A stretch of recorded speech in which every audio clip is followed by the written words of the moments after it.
നമസ്കാരം.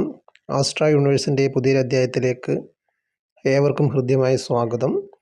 നമ്മുടെ channel subscribe ചെയ്യാത്തവർ നമ്മുടെ ചാനലൊന്ന് സബ്സ്ക്രൈബ് ചെയ്യുക. അപ്പോൾ തുടർന്ന് വരുന്ന വീഡിയോകളൊക്കെ നിങ്ങളെ കൃത്യമായി എത്തുന്നതായിരിക്കും. ഇന്നത്തെ വീഡിയോയിലൂടെ നമ്മൾ നോക്കുന്നത് ആഭിചാരദോഷം നമ്മുടെ ഗ്രഹത്തിലോ അല്ലെങ്കിൽ നമ്മുടെ ഗ്രഹത്തിലുള്ള വ്യക്തികൾക്കോ ബാധിച്ചിട്ടുണ്ടെങ്കിൽ നമ്മുടെ കാക്ക എന്ന് പറയുന്ന പക്ഷി നമ്മുടെ ശനിദേവൻ്റെയും അതുപോലെ തന്നെ പിതൃക്കളുടെയൊക്കെ ആയിട്ട് വളരെയധികം അടുപ്പമുള്ള ആ ഒരു പക്ഷി നൽകുന്ന ചില സൂചനകളുണ്ട്. അത് ചിലപ്പോൾ ശത്രുക്കളുടെ പ്രാർത്ഥനയാവാം, അതുപോലെ അസൂയാലുക്കളുടെ പ്രാർത്ഥനയാവാം, അവരെന്തെങ്കിലും ദുഷ്കർമ്മം നമുക്കെതിരെ ചെയ്തതാവാം, അല്ലെങ്കിൽ എന്തെങ്കിലും ആവാഹിക്കുകയോ അല്ലെങ്കിൽ മോശപ്പെട്ട ഒരു വസ്തു നമ്മുടെ ഗ്രഹത്തിലേക്ക് അല്ലെങ്കിൽ നമ്മുടെ പുരയിടത്തിലേക്ക് അവർ ഉപേക്ഷിച്ച് പോകുന്നതാവാം, അതുമല്ലെങ്കിൽ പ്രാക്കാവാം, അങ്ങനെ ദൃഷ്ടിദോഷമാവാം. ആഭിചാരദോഷം എന്ന് പറഞ്ഞാൽ നമ്മുടെ എല്ലാ കാര്യങ്ങൾക്കും മേലും തടസ്സവും ബുദ്ധിമുട്ടും നാശമൊക്കെ സംഭവിക്കുന്നതാണ്. അപ്പോൾ അതിനെ നമ്മൾ മാറ്റേണ്ടതുണ്ട്. അപ്പോൾ ഈ ഒരു ലക്ഷണം വളരെയധികം പ്രധാനപ്പെട്ട ഒന്നാണ്. ആ ലക്ഷണം നമുക്ക് തുടക്കത്തിലെ തന്നെ കാണിച്ചു തരുന്നതായിരിക്കും. അതിലേറ്റവും പ്രധാനപ്പെട്ടത് നമ്മൾ നിലവിളക്ക് കത്തിക്കുന്ന സമയത്ത് അതിൻ്റെ തിരി കാക്ക വന്ന് കൊത്തിയെടുത്ത് പറന്നു പോകുന്നൊരവസ്ഥ. നമ്മൾ വീടിന് വെളിയിൽ അല്ലെങ്കിൽ ഉമ്മറത്തൊക്കെ നിലവിളക്ക് കത്തിച്ച് വെക്കുന്നവർക്കാണ് ഇത് കൂടുതലായിട്ട് മനസ്സിലാക്കാൻ സാധിക്കുക. അപ്പോൾ ഇത്തരത്തിലൊരു ദോഷം നമ്മുടെ കുടുംബാംഗങ്ങൾക്ക് വന്നിട്ടുണ്ടെങ്കിൽ തീർച്ചയായിട്ടും ഇത്തരത്തിലുള്ളൊരു അനുഭവം നിങ്ങൾക്ക് ലഭിക്കുന്നതാണ്. അപ്പോൾ അത്തരത്തിൽ ലഭിച്ചിട്ടുള്ള ആളുകൾ മനസ്സിലാക്കുക, അവർ ശക്തിയേറിയിട്ടുള്ള ഒരു ആഭിചാരദോഷം അവരുടെ കുടുംബത്തെ ബാധിച്ചിട്ടുണ്ട്.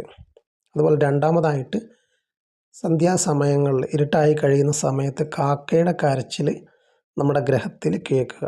നിരന്തരമായിട്ട് കാക്ക കാറുന്നത് നമ്മളുടെ ഗ്രഹത്തിൽ കേൾക്കുന്ന ഒരവസ്ഥ ഉണ്ടാവുക. അതുപോലെ തന്നെ നമ്മുടെ പുരയിടത്തിൽ, നമ്മുടെ വീടുമായിട്ട് ബന്ധപ്പെട്ട നമ്മുടെ പുരയിടത്തിൽ കാക്ക ചത്ത് കിടക്കുന്ന അവസ്ഥ. അങ്ങനെ കാക്ക അങ്ങനെ ചത്ത് കിടക്കുന്നത് നമ്മൾ അധികം കാണാറില്ല. അത് അപൂർവമായിട്ടുള്ളൊരു കാഴ്ചയാണ്. അത് നമ്മുടെ പുരയിടത്തിൽ അങ്ങനെ കിടക്കുന്നത് വളരെയധികം ദോഷത്തെ സൂചിപ്പിക്കുന്നൊരു കാര്യമാണ്. അപ്പോൾ ഇത്തരത്തിലൊരു ലക്ഷണം നിങ്ങൾ കണ്ടു കഴിഞ്ഞാൽ അതിനുള്ളൊരു പരിഹാരമുണ്ട്. വളരെ ലളിതമായിട്ടുള്ളൊരു പരിഹാരം എന്ന് പറഞ്ഞാൽ ശനിയാഴ്ച ദിവസമോ അല്ലെങ്കിൽ നിങ്ങളുടെ ജന്മദിന ദിവസമോ നിങ്ങൾക്ക് അയ്യപ്പ ക്ഷേത്രത്തിലോ അല്ലെങ്കിൽ ശാസ്താവിൻ്റെ ക്ഷേത്രത്തിലോ നീരാഞ്ജനം വഴിപാട് കഴിക്കാവുന്നതാണ്.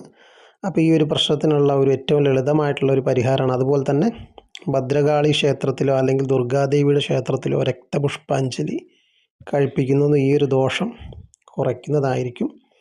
അതുപോലെ തന്നെ മഹാവിഷ്ണുവിൻ്റെ ക്ഷേത്രത്തിലാണെങ്കിലും മഹാസുദർശന ഹോമം ചെയ്യുക. അപ്പോൾ അത്തരത്തിലുള്ള പ്രസാദങ്ങളൊക്കെ നമ്മുടെ ഗ്രഹത്തിൽ കൊണ്ടുവെക്കുന്നതൊക്കെ ഈ ഒരു ദോഷത്തെ ഇല്ലായ്മ ചെയ്യുന്നതാണ്.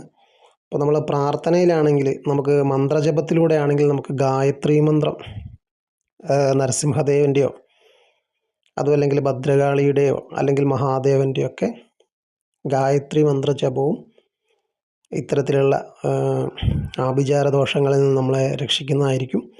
അപ്പോൾ ഏവർക്കും ഇന്നത്തെ വീഡിയോയെ പറ്റിയിട്ട് പൂർണ്ണമായി മനസ്സിലായെന്ന് വിശ്വസിക്കുന്നു. നന്ദി.